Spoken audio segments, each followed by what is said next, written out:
Hey, what's up everybody? It's Steve again, Harmless Rebel. Do another quick video. I just got this box in from brother Billy Hurst. I'm pretty sure I know what it is. He asked me about a collection he got in. He had some CDs that he wasn't going to keep and asked me if I wanted any, and there were a couple that really stood out to me. So let's see what we got. And then I'll go over, turn this into kind of a what's spinning, I guess. I've been listening to a lot of CDs. So yeah, these are the three albums that we talked about. I was pretty stoked to see all three of these because I really, one of these specifically, oh, and that's not even the one I thought it was, so that's even better. All three of these are CDs that I wanted, but one specifically because it's got one of my favorite singers on it. So first up, so this one is kind of funny just because these albums are being repressed right now. They're going to be re-released later on in 2018 by Rox Records. But this is the original Regency Records pressing of the 1990 album from Christovox. This is their self-titled, right?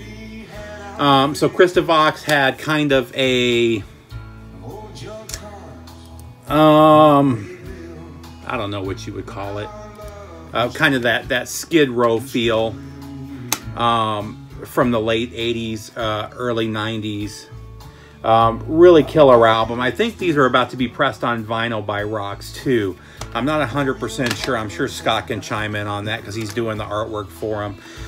This second one is one I was super stoked about.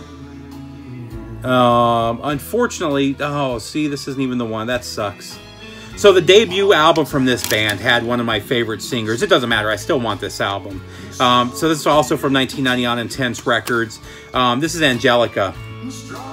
And they were a melodic hard rock, melodic metal band.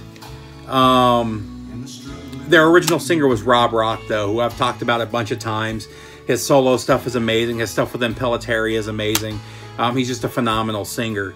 But I believe this is their second album. This may be even be their third. I'm not 100% sure. But still, cool original pressing from just a really killer Christian band. So that one is Angelica. And then last but not least, this one again, melodic hard rock. This is the debut from the band. This one's from 1989. These guys kind of melodic hard rock, melodic metal. This is a killer album though. But this is Mastodon. And I'm pretty sure this is the reason that this Mastodon right here spells their name incorrectly because they were the first Mastodon. But so three very cool CDs to add to the collection. I'm really stoked to spin these. Again, thanks a lot, Billy. I can't thank you enough. I really appreciate you thinking of me on these. And he had some other stuff that was really cool too. I know he showed me that he had the Holy Soldier debut, which is absolutely phenomenal. Just killer. I can't remember what else we talked about, but there was some other stuff in that CD. And I know he's shown some of the CDs as well. So, you know, there's only 3 minutes, so let's just kind of talk about what's been spinning lately. Right now, what we're listening to is, and I'm playing this just for Billy because we talked about this. But this is Chris Ledoux, Under This Old Hat. Chris Ledoux is an amazing, or was an amazing country music star. He's one of the true cowboys. He was a professional bronc rider. And he basically used music to support his rodeoing. I think he was actually an NFR champion as well, I believe. Actually, I'm about 90% sure that he was an NFR champion at least once. But his first album was, I believe, 71. It may have been 72. He didn't get signed to a major label until Garth Brooks hooked him up. But most of what Garth Brooks' stage show comes directly from Chris Ledoux. Chris Ledoux is known for having this wild stage show, and you can see videos of it now. But he did do a stretch of about 6 albums on Capitol once Garth got him hooked up with a major label. But he's got dozens of albums, and they're all absolutely phenomenal. But I was lucky enough a couple of days ago to run across a Grail and it's the Chris Ledoux box set. This thing goes usually for well over $100. It was real limited initially when it came out, but it's got his all 6 of his albums on Capitol Records, and they're all phenomenal records. If you're a fan of Garth Brooks, again, a lot of his styling came from Chris Ledoux, so it's kind of similar. But you know, when this guy is talking about country music and honky-tonkin' and stuff, this is a guy that lived that life from the 70s basically until his death. So, and we lost him really young. He would still be around, still putting out traditional rock-based country music, if not for the fact that he got sick and passed away. So let's just kind of jump into some of the stuff I've been listening to. So a couple of these I've had for a while and just pulled out to spin. A couple of these I found recently. This is one I recently found and I was really shocked. Actually, speaking of Rob Rock, let me make sure that he was on this one. I'm 90% sure he was. So we got Roy Z, yeah, Rob Rock on vocals, Reynold Carlson, Ed Roth, and Aaron Sampson. And this is Driver. And this was released in 2008. I didn't know this album existed, but just another killer Rob Rock and Roy Z album. One definitely worth picking up. And I just ran across this at a used store for $4, and I knew the name Driver from their earlier release, and I had to grab it. That same place had a sealed copy of this, and I was absolutely shocked. Number one, I didn't know that this album existed. And then number two, with some research, I found that this is the original pressing, and there were it was later released on a label, and those go for, you know, $4 or $5, which is what I paid for this sealed. But the band release titles go for $20, $30. So I got it for a great price. Just a early thrash band though, and this is a 2005 release. From the legendary Hallows Eve. And the fact that I found this sealed now that I see is not a surprise. Apparently they're actually from Marietta, Georgia. So they're from this area, which I also didn't know that. But really killer album. The sound quality is not great. You can tell it sounds like it was recorded on a 4-track, but it's still definitely worth having in the collection, especially if you like those first two Hallows Eve albums, which are absolutely essentials. This one, another one I didn't know existed. I'm so glad I found out. Actually, I texted Ron, Metal Ron. I texted Scott right after I got done spinning this. But this is a new release from a side project from Eric Wagner, who was, of course, a singer from Trouble. This album is absolutely phenomenal. Had I known about this album last year, and I didn't even do a top list anyway, I didn't get around to it, this would have been my top 5. That's how good this album is. But this is When Colors Fade Away from Blackfinger. And again, this is Eric Wagner from Trouble. And it's just really killer doom with kind of a psych, a little bit of a psych feel to it. Really good though, and it's a 5-piece too, so it's real thick, real doomy sound. They've got the real doomy fuzz on the main guitar, but then the second guitar also has this kind of psych feel playing on. It just sounds amazing. Highly recommend. That one's available on vinyl too, and I'll definitely be looking for this. And this is apparently the band's second album, so I'm going to look for their first album as well. Next up, again, this one's just for Billy. So he kind of got me listening to Steve Earle, and we were just talking. I liked Guitar Town. That's one everybody says is essential Steve Earle. I need to give it some more spins because it just didn't do for me what it does for everybody else. But this album did, and this album is absolutely phenomenal. And I have listened to this probably 6 times, and I may listen to this in a little bit again. But this is Jerusalem, and this album is absolutely phenomenal. I loved every bit of this. Just a killer album. This is from 2002. Electric Age. Just was in the mood for some Overkill, and that's what I decided to listen to from just a few years ago. That was 2010 or 2011. Next up, this is one, again, another one that I told Scott about. This is one that I highly recommend all you thrash guys talk about. This is a band I didn't know about. I just, I like the name. I actually thought it was new wave of traditional metal. What year is this? I think they're a little bit early for that. Let me double check. No, it's 2013. So, and I don't remember if this is their first album or not. I think they may have been around a little bit before the new wave of traditional metal movement started.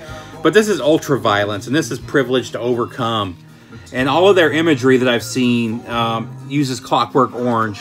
You know, so they got the Ultraviolence obviously comes from the movie and the book. And then you've got the Droogs, the outfits. So very cool. Killer thrash, though. I loved this album. And I'll be looking for this and the rest of their albums on vinyl. They haven't released anything in the last few years, but I see that they are still doing shows, so it looks like they're still together.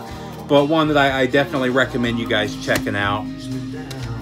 Then we got just a thrash classic. I ran across this for $5. It's an Argentine pressing of Show No Mercy, so I couldn't pass it up.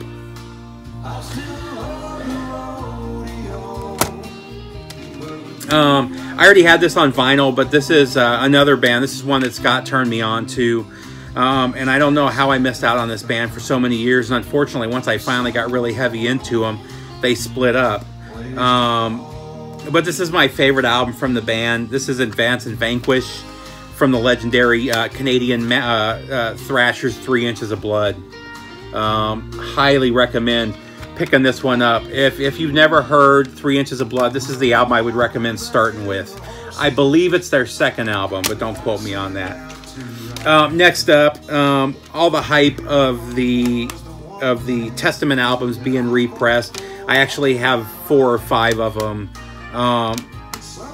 that are supposed to be here in the next week or so that I've ordered from various places. I've been finding some really good deals. I don't think I paid more than $20 for it. And I take that back, I paid more than $20 for one of them. All the rest I got for $18.99, $19.99, but they're all coming in. But that just got me wanting to listen to a little bit of Testament, so I went ahead and pulled out Ritual and gave that a couple spins. And I absolutely love this album.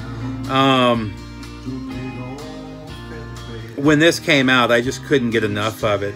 The song, The Ritual, Deadline, Electric Crown, Return to Serenity. I loved this, and even more, I loved Return to the Apocalyptic City, which was the EP for one of the EPs for this. I just couldn't get enough of those two. A little bit of Soulfly, Dark Ages. Picked that up for like $2.99. I'm a big fan of the Cavalera Brothers. And now they've gone more toward, this was 2012 or 13, I think. Oh no, this is 2005. So this is the 4th or the 5th Soulfly. But a little bit better. For that third one and maybe the second one, they got real weird there, and I just wasn't really feeling them. And they kind of brought it back with Dark Ages. This is one I picked up for $1.99. New wave of traditional metal, I guess.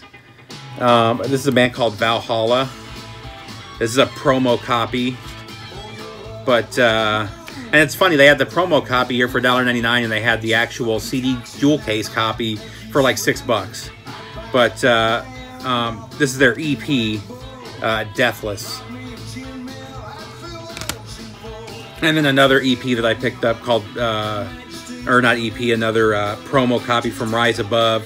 Just some really cool doom. This is Inside the Skull from Beastmaker. This is one I would kind of recommend picking up. A couple of classics here. Let me pull these out. I'm surprised I haven't actually shown these yet. First up, I didn't know that this was ever released on CD. I was at my local record store and they had it for $7 or $8 about a month ago. And I couldn't grab it fast enough. I still haven't grabbed this on vinyl yet, and I'm kind of kicking myself for it.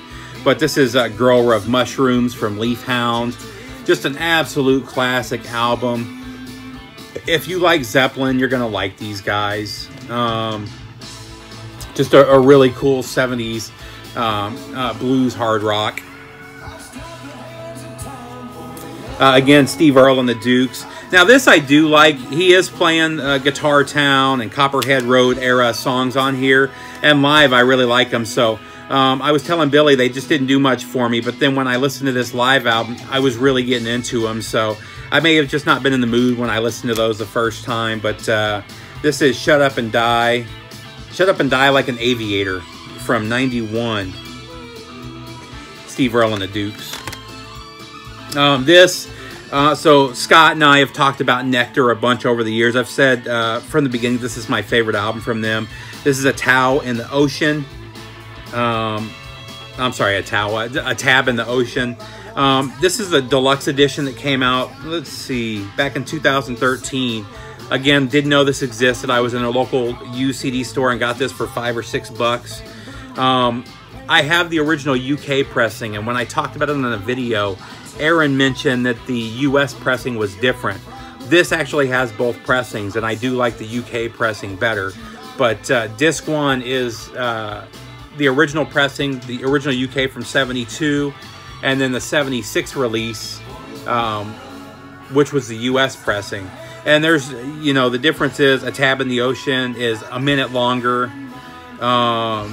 Desolation Valley is a little bit shorter on the original pressing. But Crying in the Dark and King of Twilight are both phenomenal. It's just a killer album. And then also has a bonus disc with a live show from '71 that shows earlier versions of those songs before they were actually put on vinyl. So it's pretty cool. The live show is kind of bootleggy though. It's basically an official bootleg. But if you run across this, highly recommend picking it up. Whether you run across the US or the UK pressing on vinyl, it's a must-have if you're into prog, early hard rock. And then I also ran across this, and I couldn't grab this fast enough. This is 73 to 75, the MCA albums from Budgie. And I got this for like 10 bucks. Definitely worth having. They put them out on the little mini LP style. Very cool. I already had 2 of these on vinyl. Never Turn Your Back on a Friend, which is where Bread Fan is from. And I also had Bandolier, which is an amazing album as well. But to have these on CD in this really cool package, really cool. And you can't go wrong with anything from Budgie. Absolutely phenomenal. Let's see. Yeah, I'll show a couple more and then we'll call it quits. Pulled out a couple of Tourniquets that I hadn't listened to in a long time. A lot of people were turned off by Tourniquet with this album. They got a new singer on here who, to me, sounds a lot like Bush from Armored Saint and from Anthrax. And actually, this album, to me, sounds a lot like John Bush era Anthrax. And I love it. You know, I love that era. I love all of Anthrax's music, but I really dug the John Bush era. I know a lot of people didn't, but and this album is no different. Just Vanishing Lessons. I've heard rumor that he's talking about releasing this one next. This will be his next vinyl release. What's his name? Luke Easter was the vocalist on this one. Really good though. And then I also pulled this one out. This is not great, but it's not bad. This is more of a kind of an adult contemporary sounding EP. And it turned off a lot of fans. It's not bad. It's not great. It's still kind of cool to spin every once in a while. But this is Carry the Wounded from Tourniquet. Definitely not metal. And if you just like Tourniquet for metal, stay away from that album. I've been listening to a lot of Social Distortion, so I pulled out one of my favorites. I've actually listened to 3 or 4 of their albums just recently. Do I have those here? Nah, they may still be in the car. Anyway, but Somewhere Between Heaven and Hell. And then Aaron was talking about on his video SOD when he did that last live video that he did Oh no, I did have another. Here's the other Social Distortion I was listening to. Mommy's Little Monster, their debut. Which just for 82, man, they were such a good band. I may do a video on them at some point because I got a lot to say about that band. So SOD, when they came out, I liked their sound. I just wasn't into the goofy vocals and stuff, and it was kind of a joke, Of course, the spinoff of this, the singer would go on to do MOD, which I also wasn't a huge fan of. I've talked about it. I did get into them later, and now nostalgia-wise, I love pulling these out and spinning them after years of not spinning them. But this is the deluxe edition that came out in, like, when was it? Maybe 2000. But it's got a couple of bonus tracks, and then it's a bunch of tracks live in Tokyo. And really worth having in the collection, though, for all you thrash fans, for all you crossover fans. Speak English or Die. A lot of people credit this as the first crossover album. It's definitely not. There was a bunch of crossover happening before this. But I'm a big fan of crossover thrash, and I was back then. I just didn't like the goofiness of it at the time. Pulled this one out just to give it a spin. I love a couple of the songs on here, specifically Amos Moses. If you're familiar with country music, Jerry Reed has an amazing song called Amos Moses from back in the 70s. And Primus did a cover of it on this EP. This is Rhinoplasty. Most of the stuff on here is covers, but some really good stuff, and definitely worth checking out if you're a Les Claypool fan. And then we'll get down to the last couple here. There was one more I specifically wanted to talk about, so make sure I get that. So this one was one I ran across. I didn't know that this existed. It's pretty good, though. This is Whipped by Faster Pussycat. And that almost looks like a Celtic Frost logo there. I was surprised by this, though. I mean, they still kind of have their sleaze sound here. But I feel like they were listening to maybe some funk metal, or maybe some King's X, or maybe they were getting into the Chili Peppers. But there's definitely a funk element to this album that they didn't have in their two previous albums. And I kind of dug this. I gave it a couple of spins, and this was a really fun listen. I liked it a lot. I can see when I looked at some reviews, and the reviews were pretty bad at the time. People hated it. This came out in '92, but I think it was a good direction for them, and I think had the music scene not shifted the way it did, or had this come out a little earlier, this would have been a much better album for them, for the general public. But cool album, and worth checking out if you're into Faster Pussycat or that second wave LA scene. And then I was listening to a couple of, yeah, we'll do these and then we'll call it good. I've always liked this band. I've talked about them a bunch before. They're generally classified as melodic death metal, but they've definitely got some power metal elements. They've got some thrash elements, some speed metal elements. And I've liked them since I first heard of them. But this is Are You Dead Yet? And then the EP Trash, Lost, and Strung Out from Children of Bodom. I just felt like giving these a spin. This is the EP for this album.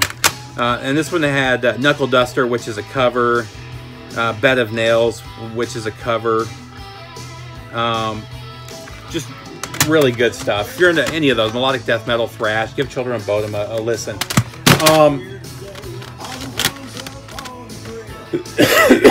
So next up, this is kind of a funny band. It was somebody from the VC that turned me on to them. I was talking about Against Me, and somebody said that I should check out the 59 sound from Gaslight Anthem. And I'm not much into modern, I don't know what you would call it, melodic punk, new school punk. I'm not into most of the Green Days and stuff like that. I did like the first couple Green Day albums. I did like who did Trash or Thrash? I like NoFX, but again, NoFX has been around since the early 80s. I do like Bad Religion. Again, they've been around since the early 80s. Descendants. So the kind of melodic punk album bands that I really do like are the bands that have been around since the early days of punk, that just kind of had that melodic sound. One of the few modern punk bands I do like is Against Me, and I've talked about them, and eventually I'll do a video talking about them. But again, somebody told me about this album, and I checked it out. It's absolutely phenomenal. And as soon as I heard it, the first thing I thought of was Bruce Springsteen. But it's a punk edge, but the way they tell stories on this album, it's got a Bruce Springsteen feel. And you can definitely hear the Against Me, who had been around for about 10 years before these guys came out. Now, all the rest of these guys' albums suck. I've gotten all of their albums other than this one. This is the only one that's a perfect. This is a perfect album. This album's absolutely phenomenal. And I couldn't place the influences. I heard the sounds, but they're from New Jersey, so it makes sense that Bruce Springsteen influence is there. So I looked up to see what people were saying about this album, and everybody, when this came out, it was all 8 out of 10, 9 out of 10, 10 out of 10. It was all getting perfect reviews. But I read one review that hit it for me. It's a perfect mix of Social Distortion, Bruce Springsteen, and they say The Clash. I don't agree with The Clash. Again, they sound like Against Me. But the Bruce Springsteen and Social Distortion makes sense because they're both Jersey bands, and these guys are from Jersey, so they would have grown up with that influence. Highly, highly recommend this. If you're into Bruce Springsteen, if you're into Social Distortion, if you're just into that classic kind of Jersey sound, check this out. And then last but not least, I couldn't talk about, I played this over and over. This is so good, and I can't believe I never heard about this band. Again, I thought based on the cover it was new wave of traditional metal, so I bought it as a blind buy. This is killer American power metal. I loved this album. I don't know if the rest of their albums sound like this, but this is phenomenal. This is Bloodbound, Book of the Dead. Highly, highly recommend checking this one out. This is the second one I've shown actually on this Metal Heaven Records, which I had never even heard of before. All of the Bloodbound stuff is available on vinyl as well. So definitely stuff to keep an eye out for. But that's it, guys. This rambled on way longer than I was expecting to do. A couple-minute video talking about the stuff Billy sent me, and it turned into half an hour. I hope everybody's good. Take care, and I'll see you guys soon.